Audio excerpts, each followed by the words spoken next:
Welcome back. Justin here from Pragmatic Works, and we're in the middle of our DAX guides text functions category. Our second function in this category is the concatenate function. Concatenate joins two strings of text into one. The syntax is concatenate followed by the first group of text, comma, the second group of text. The return is a single text string. Concatenate function is a merging option that allows you to combine two and only two text strings from different columns into one column. The joined items can be text, numbers, Boolean values represented as text, or a combination of these items. You can also use a column reference if the column contains appropriate values. Here's a real-world scenario. In human resource dashboards, names often need to be presented as full names in employee lists or reports. And sometimes you need only the last name, but sometimes you need the full name.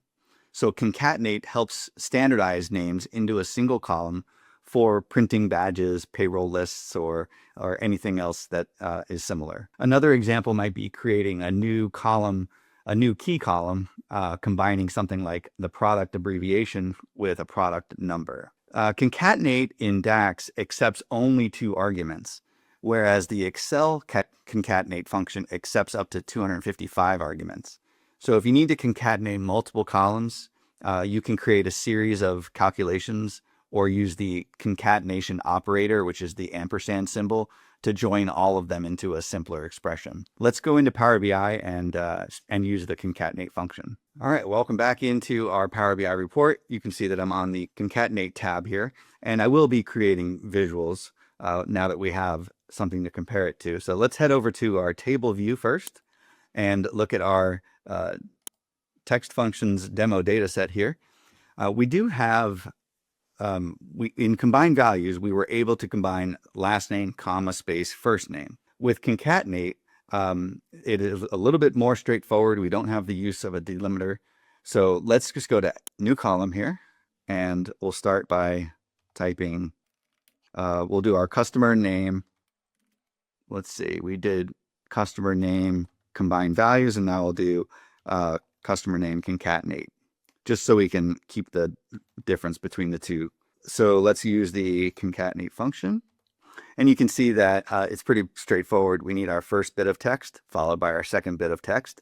This is typically going to come from values that are in rows of a column. So let's go with first name and comma space, because that's the way the function works. We won't actually have a comma in our new column, but let's go with last name and close the parentheses. So let's read it back to ourselves. The way the concatenate function works is that you give two arguments and only two arguments. In this case, we're combining, if we want to see the first name followed by the last name, and we are not using a delimiter here. So we hit enter and we see that we have our customer name concatenated. Now, what we did not do was insert any kind of space here.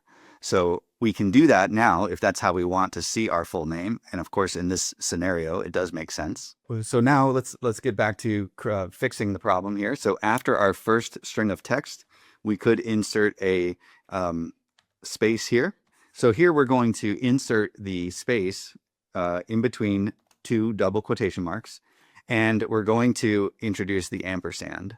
So this is going to allow us to see the first name followed by a space followed by the last name. So that's concatenate versus combined values. So let's take a look here at the two of them together on a table. Let's put these two side by side, and I'll make the table bigger. And you can see how what we've done using combined values versus what we've done using concatenate. Remember, concatenate, you're limited to two, and it does not call for a delimiter right off the bat. All right, so we'll see you in the next module.